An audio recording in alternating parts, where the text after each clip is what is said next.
ओमज्ञानतिमिरन्धस्य ज्ञानञ्जनशलाखया चक्षुरुन्मीलितं येन तस्मै श्रीगुरुवे नमः। नमो ॐ विष्णुपदाय कृष्णप्रेष्ठाय भूतले श्रीमते भक्तिवेदांत स्वामिन् इति नामिने। नमस्ते सरस्वते देवे गौरवाणी प्रचारिणे निर्विशेष शून्यवादी पाश्चात्य देशतारिणे। जय श्री कृष्ण चैतन्य प्रभु नित्यानंद श्री अद्वैत गदाधर श्रीवासदि गौर भक्त वृंदा।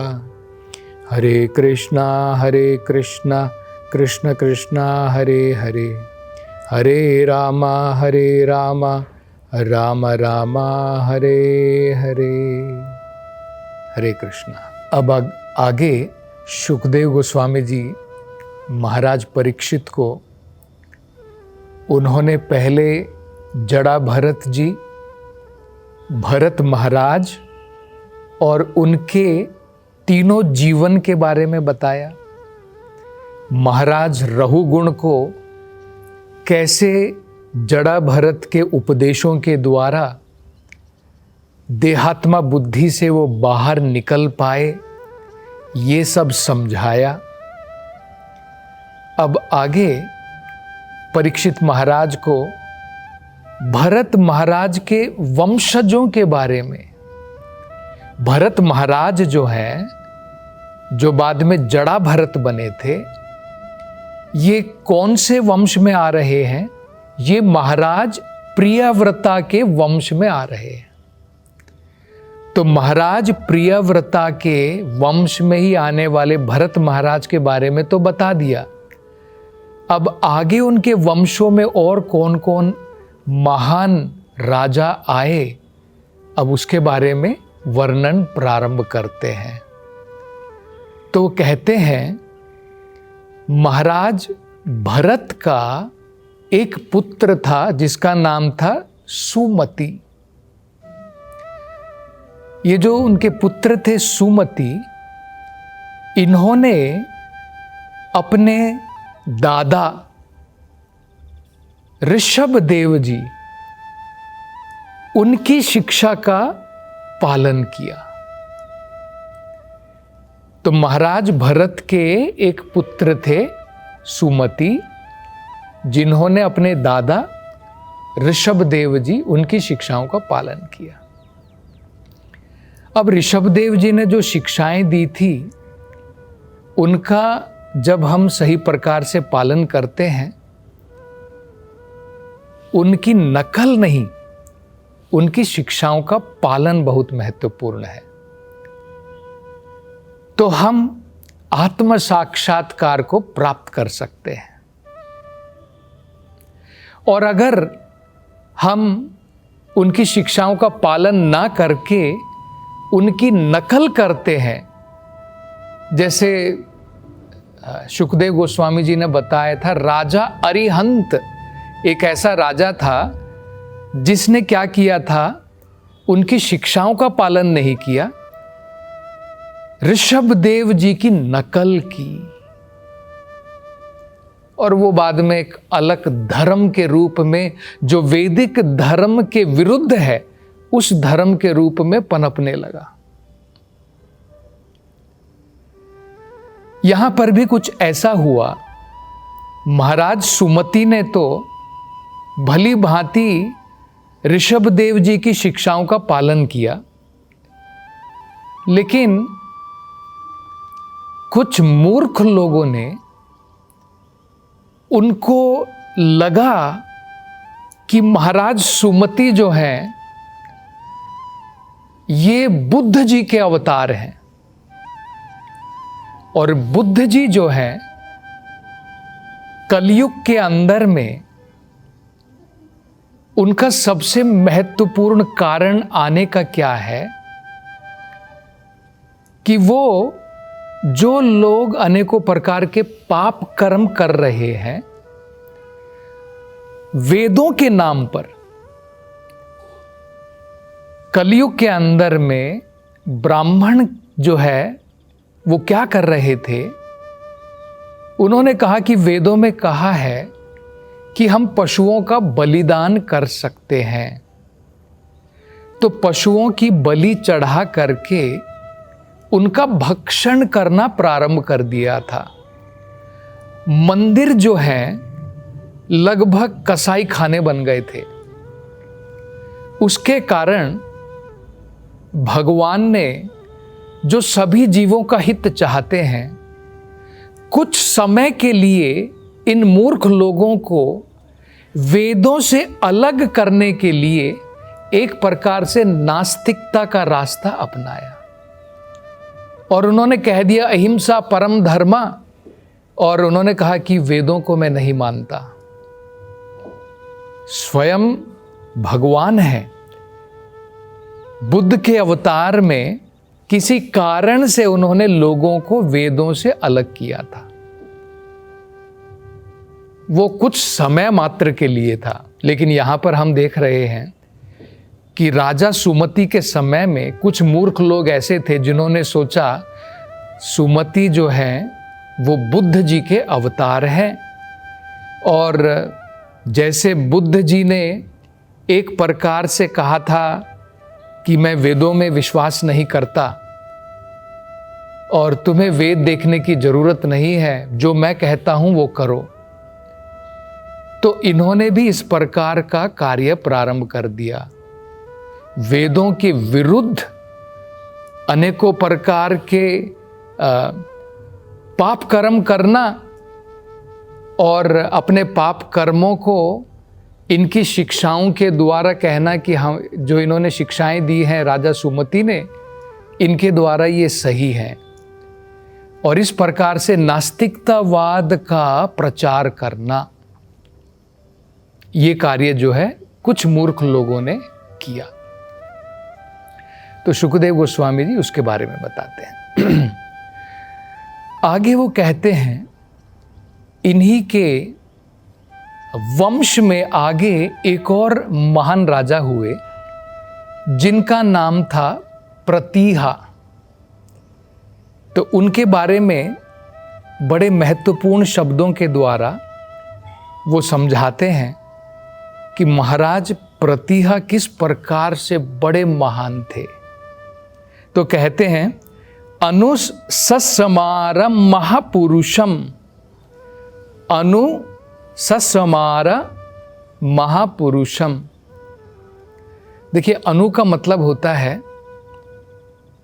अपने जो प्रामाणिक हमारे पूर्वज हैं, जो महाजन हैं, जो महान संतगण हैं, उनके दिखाए हुए रास्ते पर चलना, उसको अनु कहते हैं। तो महाराज प्रतीहा, उन्होंने इन महान संतों के द्वारा, महापुरुषों के द्वारा दिखाए गए रास्ते पर चल करके उन्होंने आत्म साक्षात्कार प्राप्त किया। इसलिए कहा है अनुसस्मार महापुरुषम। और क्या किया? वो कहते हैं आत्मविद्या। जब तक व्यक्ति स्वयं आत्मविद्या की प्राप्ति नहीं कर लेता है, तब तक वो व्यक्ति दूसरे लोगों को, अपने शिष्यों को भौतिक संसार से बाहर नहीं निकाल सकता है। इसका मतलब क्या है? प्रामाणिक गुरु वो होता है जो स्वयं, जिसने तत्व के दर्शन किए हैं, तभी हमें वो तत्व के दर्शन करा सकता है। तो महाराज प्रतीहा ने स्वयं भगवान का साक्षात्कार किया और तब जाकर के भगवान के बारे में प्रचार किया। ये बहुत महत्वपूर्ण है। आजकल हम देखते हैं कि लोग जो हैं, जिन्हें जो भौतिक बंधन में बंधे हुए हैं, जिनके मन में अनेकों प्रकार की अनर्थ भरे हुए हैं, काम वासनाएं हैं, लोभ है, मद है, मात्सर्य है, जिनका हृदय अभी पूर्ण रूप से शुद्ध भी नहीं हुआ है, वो भी गुरु बन जाते हैं और लोगों को दीक्षा प्रदान करते हैं।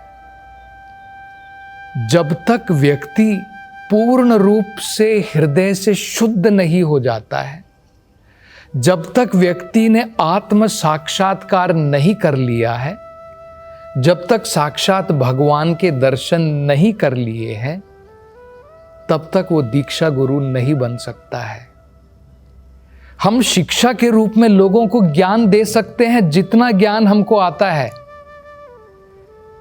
हमें जितना ज्ञान समझ में आया है उतना ज्ञान हम लोगों को दे सकते हैं, लेकिन उनको अपने शिष्य के रूप में स्वीकार करके उनकी जिम्मेदारी लेना, क्योंकि गुरु की जिम्मेदारी है कि अपने शिष्य को अज्ञानता से बाहर निकाल करके प्रकाश में ले आए, यानी उसको इस भौतिक संसार से बाहर मुक्ति प्रदान कर सके।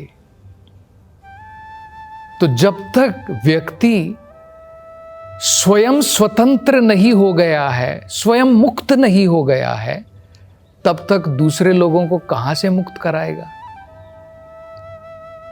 तो ये दोनों चीजें हमें बढ़िया प्रकार से समझनी है। केवल वही व्यक्ति जिसका हृदय पूर्ण रूप से शुद्ध हो चुका है, जो संसार के कल्मशों से मुक्त हो चुका है, जिसने आत्म साक्षात्कार प्राप्त कर ली है, जिसने साक्षात भगवान के दर्शन किए हैं और 24 घंटे भगवान के दर्शन करता है। ये नहीं कि एक रात मैंने भगवान के दर्शन कर लिए। संतः सदैव हृदयेषु विलोकयन्ति, भगवान के महान भक्त 24 घंटे भगवान के दर्शन करते हैं। ऐसा व्यक्ति मात्र दूसरे लोगों को दीक्षा प्रदान कर सकता है, अपने शिष्य के रूप में स्वीकार कर सकता है और उनको जो है नियमों का पालन करने के लिए कह करके भौतिक संसार से निकालने की जिम्मेदारी ले सकता है। ये महाराज प्रतिहा ने स्वयं अपने जीवन में करके दिखाया।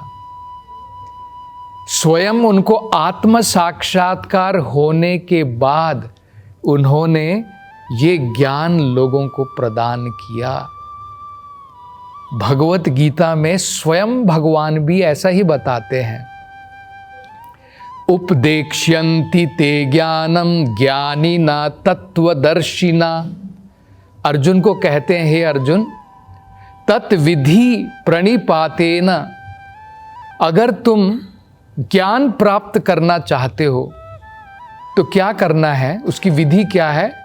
तत्विधि प्रणिपातेन परिप्रश्नेन सेवया, प्रामाणिक गुरु के पास में जाना है, पूर्ण रूप से उनकी शरण में जाना है। उसको क्या कहते हैं, प्रणिपातेन। प्रणिपातेन का मतलब होता है पूर्ण रूप से उनकी शरण में जाना है। शरण में जाने का मतलब क्या है, उनके बताए हुए विधि के अनुसार, नियम के अनुसार, उनके आदेश के अनुसार कार्य करना है। चाहे हमें अच्छा लगे ना लगे, अपनी तरफ से प्रयास करना है। ये बहुत महत्वपूर्ण है। इसको शरणागति कहते हैं। शरणागति का मतलब, जैसे आपने कभी कभी देखा है ना, कई बार आतंकवादी लोग फोर्सफुली अपनी शरणागति में ले आते हैं, बंदूक लगा करके, चलो हाथ उठाओ ऊपर, मैं जो कहता हूं वो करो। तो हमें वो करना पड़ता है। वहां पर क्या है, डर के मारे करना पड़ता है। यहां पर गुरु के निर्देश में पूर्ण रूप से ये समझ करके कि वे पूर्ण ज्ञानी हैं, मैं निरा मूर्ख हूं, वो जो बता रहे हैं मेरी समझ में आए या ना आए, मुझे उनका पालन करना चाहिए। तो ये समझ करके हमें जो है, जो आदेश वो देते हैं उसका पालन करना चाहिए। और वो कहते हैं इसलिए प्रणिपातेन परिप्रश्नेन सेवया, प्रश्न भी पूछने चाहिए, लेकिन साथ साथ में सेवा करने के लिए, भगवत सेवा करने के लिए हमेशा तैयार रहना चाहिए। और उसका कारण क्या बताते हैं? उपदेक्ष्यन्ति तद ज्ञानम ज्ञानिना तत्वदर्शिना। हे अर्जुन, क्योंकि उन्होंने तत्व के दर्शन किए हैं, वो तुम्हें भी तत्व के दर्शन करा पाएंगे। तो ये बात बड़ी महत्वपूर्ण है, जो हम महाराज प्रतीहा के उदाहरण से देख सकते हैं। चैतन्य महाप्रभु भी इसीलिए कहा करते थे, आचार और प्रचार। हमें प्रचार तब करना चाहिए जब हम अपने जीवन में पालन कर रहे हैं। जैसे कृष्णा भावनामृत में हम 4 नियमों का पालन करते हैं, रोज भगवान के नाम का 16 माला का जप करते हैं। अगर मैं पालन नहीं कर रहा हूं तो मैं दूसरे लोगों को पालन करने के लिए कैसे कह सकता हूं? मैं लोगों से कहूं कि भाई तुम रोज 16 माला का जप करो, ये 4 नियमों का पालन करो, और मैं ये 4 नियमों का पालन खुद नहीं कर रहा हूं, तो मेरा कहना इफेक्टिव नहीं होगा, प्रभावी नहीं होगा। मैं खुद पालन कर रहा हूं, तब मेरे में अधिकार आता है लोगों को कहने के लिए। तो आचार भी होना चाहिए और प्रचार। जितनी हमारी समझ में आया है, जितना हम पालन कर रहे हैं, हमें लोगों को भी बताना चाहिए। तो ये महाराज प्रतीहा ने किया। अब आगे और सुखदेव गोस्वामी जी प्रियव्रत के वंशजों के बारे में जो बता रहे हैं, उसके बारे में क्या बताएंगे, उसकी चर्चा हम अगली कथा में करेंगे। हरे कृष्णा।